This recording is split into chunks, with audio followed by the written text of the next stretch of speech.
Hey there. It's Sunday morning, and another one of my open face friends said he wants to play a match and record it. So, see how it goes. All right. So, as you see in the last hand against Jeff, he made his flush in the last card, and I was just trying to not to foul and made a fantasy land. So,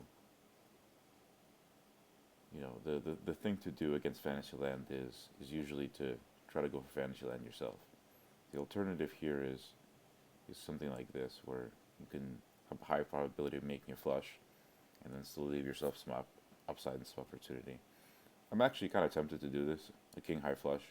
I mean, this might even be the right move actually. I mean, a king high flush is pretty likely to win the bottom and avoid the scoop. We're not taking any risk here, but this is not a bad setup for going to fantasy land. So we'll give it a shot. Let's get to the other match. So yeah, the other one's a deuce to seven match. So you see what happened here. We won the bottom, made an 8 low in the middle, but lost on top, and he's going to go to fantasy land as well in some of these other games. Okay, great. So he see here already the king in the middle strategy pays off. So now we're in great shape. We're like a big favorite to make something on the bottom. Let's see. So always good to check what cards are live. So the 10 is live and the ace is live. So we can definitely slot that in. Um, Normally I wouldn't this early. Or just likelihood is just of pulling something with a 5 and a 6 is so high. Um, we could still get another live card. But since we're seeing a lot fewer cards than normally, let's just sort of play this one safe. And also, the tiebreaker is that we could make something like 2 pair in the middle as well if we catch the ace, which could win. So I don't feel as bad about exactly this, which is losing the full house. So we lost 6 points there. But let's not get too greedy. We're going to go to fantasy land and win some points back here, maybe even. Yeah, that's not too bad. As you see, as you see here, we could have made a flush, I think, with hearts. I wasn't even counting, but if we did, we would have lost the bottom anyway. So played it right. All right. Yep. Okay. So we're in fantasy land here now. Obviously, tapping the pineapple to sort. I can already see the flush, and what looks like aces up top. So pretty sure we can't do better than that. But let's just take a look again. Yes, there's no straight flush. There's no trips. So the best we could do in the bottom is a flush, and then with a flush and the aces, just for you experienced players of the game, you can just tell you can't do better. And we're playing great defense with this hand, taking all the aces, king, and queens. It's just not going to be that easy for Jeff to make a queens up top fantasy land against us. He might fill up on the bottom, but his hand lacks upside. Yeah, so this is the hand. So as you see, he got his full house. Like I said, he might, but just didn't even come close to getting fantasy land. Took all the nice cards. Okay, so this is a hand where some people get tripped up. It's very tempting to do things like this or like that, trying to make fantasy land with a king somehow, but it's just not worth it. It just doesn't work. If the jack and the three were even remotely close, I'd probably do this, and this might still be the right move with a jack and three in the middle. But you're definitely putting the kings on the bottom. Just a full house or quads is just worth a lot, and it's not just worth a lot because it's good point bonus, but it makes it very easy to play the hand. Like if we get queens, we can put them on top with confidence, since it's very easy for us to make 2 pair in the middle. Um, in this case, I'm going to do this with a 3 on the bottom. It slightly increases my full house chances, not really by much, but if I get a pair, I'd rather put it in the middle, but I still might make something like 3 jacks, or I don't know. Like I said, if the jack and 3 could somehow make a straight or a flush, I'd keep those together. Oh well. Okay, great. So you see right away we get the queen, so we're setting up for fantasy land. We have all kinds of straight type hands in the middle. Um, I guess we're just gonna play this match for a while.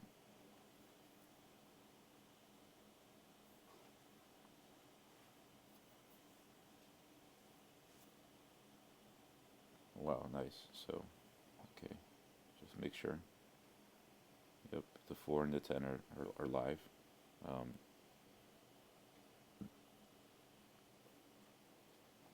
10, I think, yeah. Well, they're both equally live. There's no reason to think one is more live than the other. Excuse me. So we're giving up the middle full house here. Um, Probably correct. I mean, even though our chances of improving the top with aces or something like that isn't that high, but yeah, there we go. It's just all about the fantasy land. Now we can waste a spot on top, but until we either make our queens or don't, it's just really important to keep those spots on top open. On Twitter, I showed some interesting simulations, and certainly, like, once you see the math, you sort of learn for yourself. The leaving the spots on top open for Fantasyland is just worth a lot. It's usually worth at least a few percentage points of how often you go to Fantasyland. And if you go to Fantasyland 5% more often, that's 5% times something like what on average is probably like a 20-point bonus between making queens and just making an arbitrary top hand. 7 points for the queens. 10 points for going to Fantasyland. Also winning the row, often scooping, preventing scoops. So, 5% of 20 points is a full point, right? Um, so unless you have a good alternative, like the game against Anish where you could play the tens right away, and that was worth it, because, that also wins and helps us scoop, you know, becomes like a 5 point bonus. Or is it 6? 5, yeah. Unless you have something strong to play like that, just wasting the spots on top is kind of one of those rookie mistakes. And here you see we didn't make the full house, but if we played differently, we likely wouldn't have went to Fantasyland, or certainly not this easily. Wow, but Jeff makes it too, so oh well. And he gets the kicker. That's funny.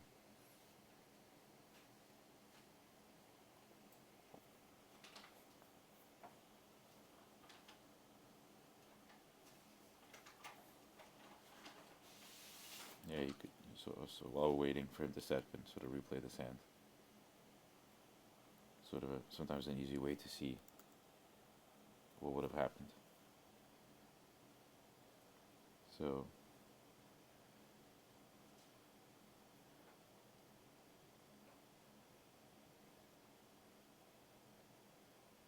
yeah, I think here it's easy to see that we used our queens optimally, we used our kings pretty well, and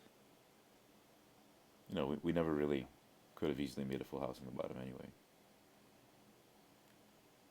Okay, so Fantasyland's against Fantasyland. He already set his hand. What do we have? So right away I can see trips, trip tens, and a long flush. So that's got to be pretty good, right?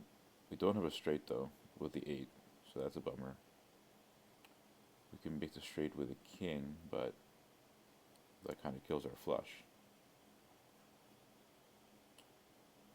So it's not that great. I mean, we can make a full house, but then there's not much left.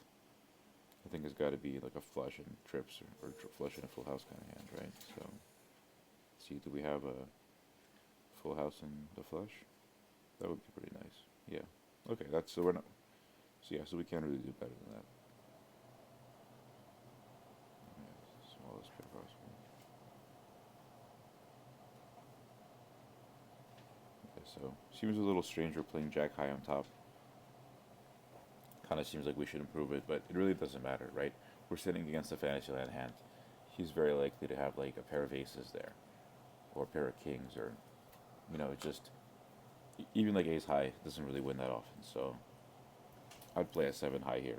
We're never gonna scoop, but we're gonna get a decent number of points for our royalties. Yeah, exactly.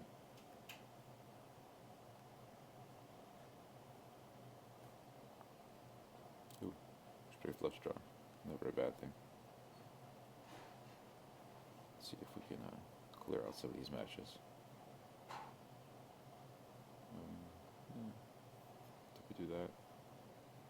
Yeah, I really, in Deuce I've learned the hard way not to not to go for the straight in the middle.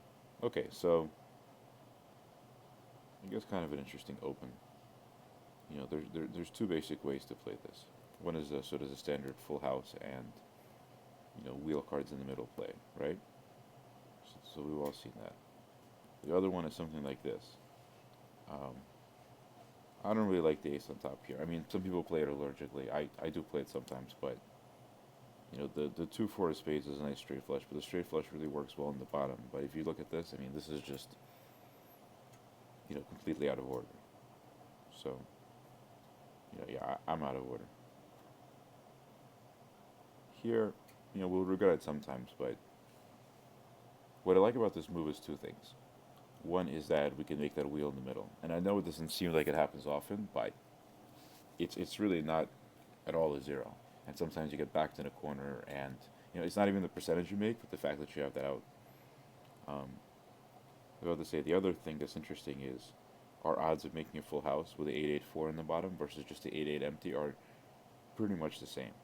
So this also gave us a chance to pull a live card and put that in the bottom, or a pair in hand. So we're definitely playing the live card. We want to make this full house.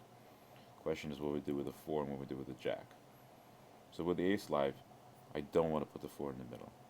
Um, I just want to make a pair of aces. We're quite likely to get it. With the 8-8-6 live going for the full house, I also am not going to kill the bottom. So by process of elimination, we put the jack up top.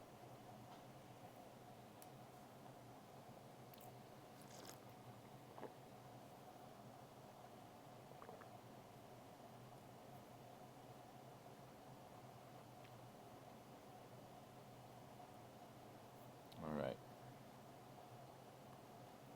Well, we have a straight, but we can't play it, right?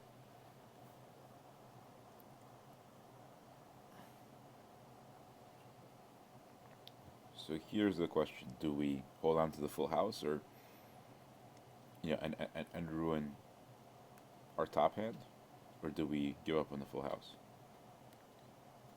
This is a really tough one because we really don't have Fantasyland outs. If we had a queen up top and the ace in the middle, I wouldn't even think about it. Slot the 10 in the bottom and go from that. But here, let's do something a little bit different. So the ace is still live, so I still want to play that. The queens aren't that live, but they're definitely not dead. But they're not that live. So, and the other thing I really want to do is I kind of want to hide this 10. Right?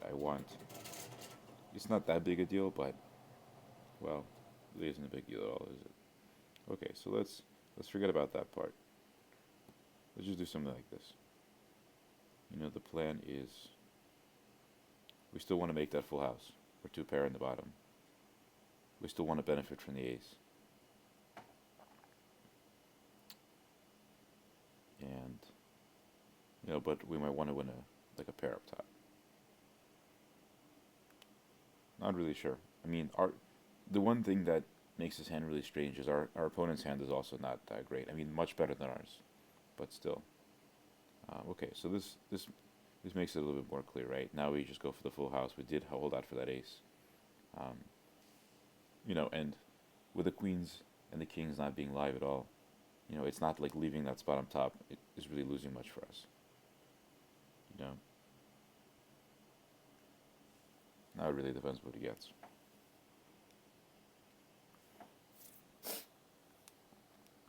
Okay. Yeah, and we got that ace to win the top, so this is going to turn out okay. Unless he makes a straight flush or something. He might actually foul, too. We got pretty lucky so far. Jeff could have made the full house. Yeah, could have made the flush in the bottom, or made 2 pair in the bottom or something. Instead, we scooped. So that's pretty awesome. And I think that hand goes to show that, like, there's definitely some thought process to this game. It's possible I completely misplayed it, but it's also the kind of hand that you don't think about. So this hand's a little bit easier.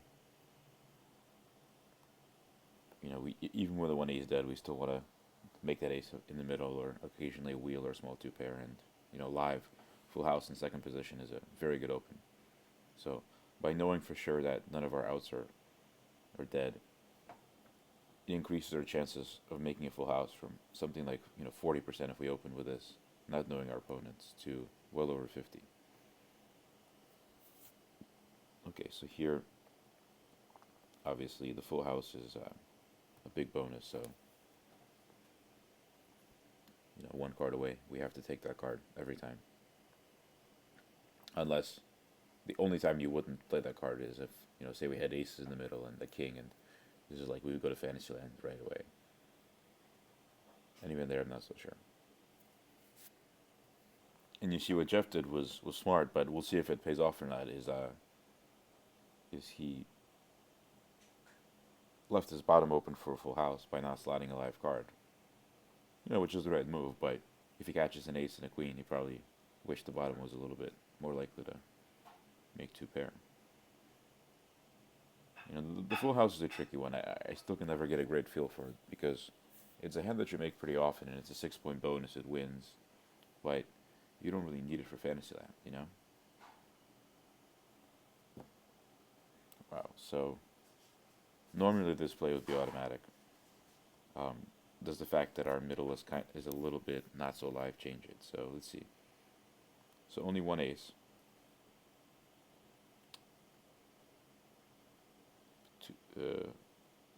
But we're still gonna go for it. I mean, for one thing is we have outs for the full house. So if I get something like 2 5s, I'll just play them and take a massive bonus and worry about it later.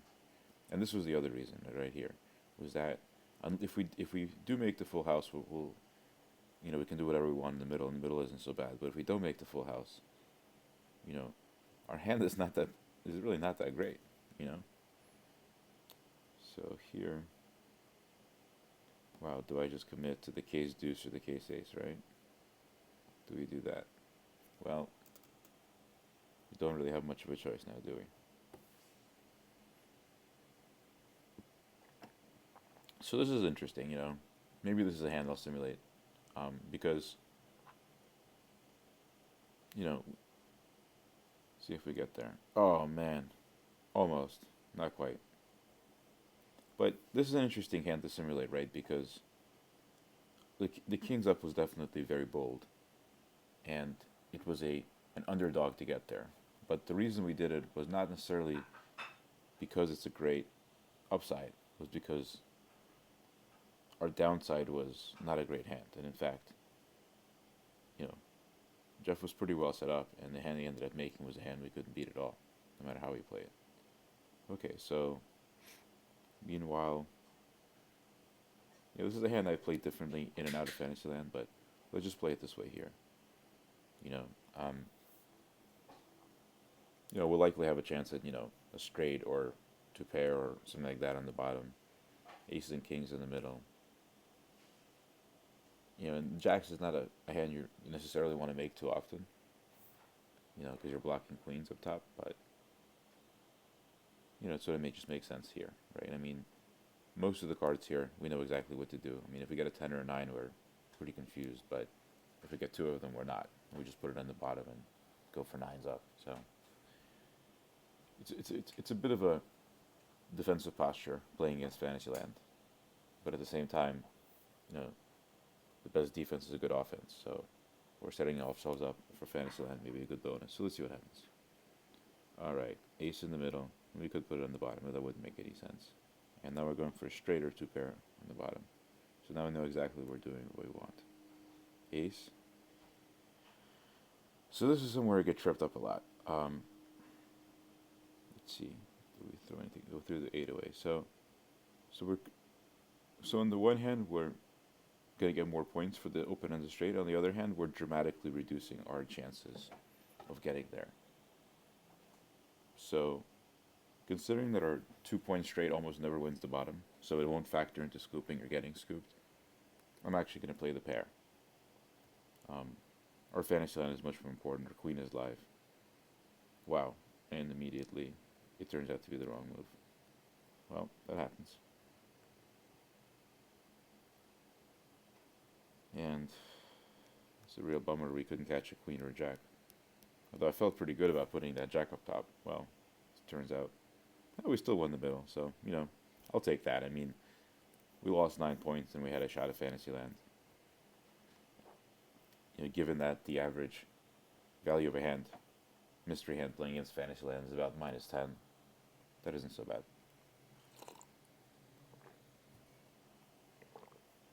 Hmm. Curious how he's gonna play this one. Guessing probably three straight in the bottom. Yep.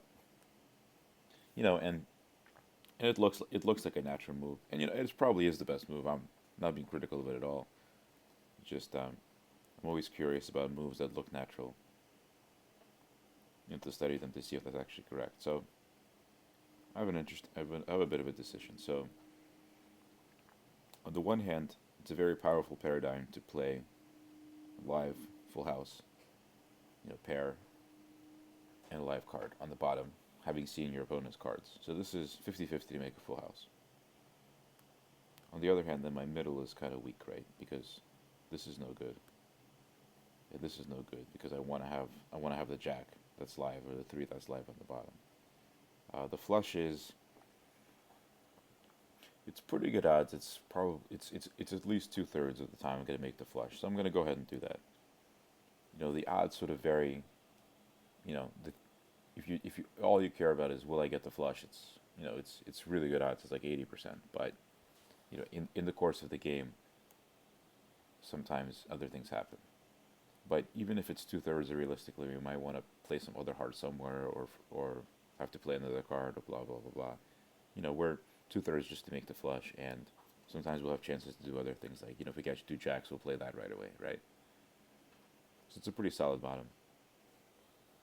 This hand really isn't that great, other than the queen up top. So if he catches two aces in the middle, yep, exactly. So you see that, right? Like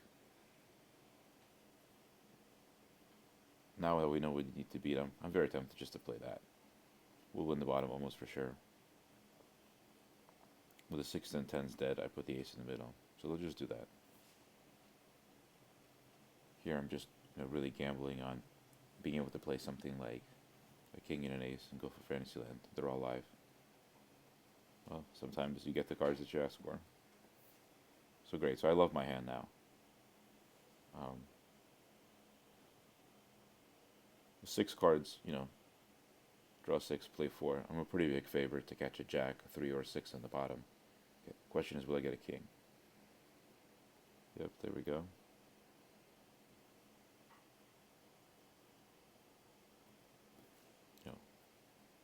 Yeah, so 2 queens or a king. So I'm, let's see, a little bit over 20% to make Fantasyland here. And I might catch another pair in the hand and just get a bonus.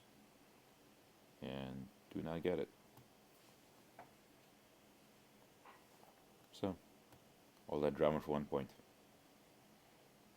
But you can sort of see the logic, right? And we would have had a full house by playing 6-6 jack.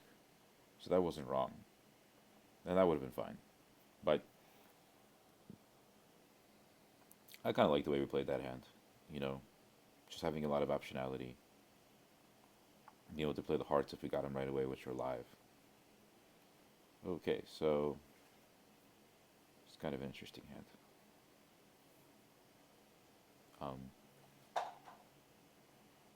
Probably a longer discussion to really get into it. But basically, I don't know a lot of sets where I wouldn't play the queens up top right away if I can, and Pineapple playing first.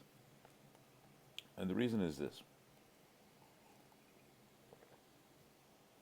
Even with pretty bad random cards, you're never going to be like a lot worse than 50-50 to make Fantasyland. Maybe a little bit worse, but it's not going to be much worse than that. And that's a lot of points, and you basically have a plus hand.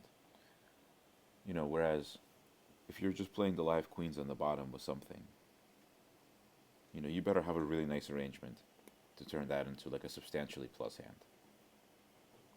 So I don't know if I'm saying that well.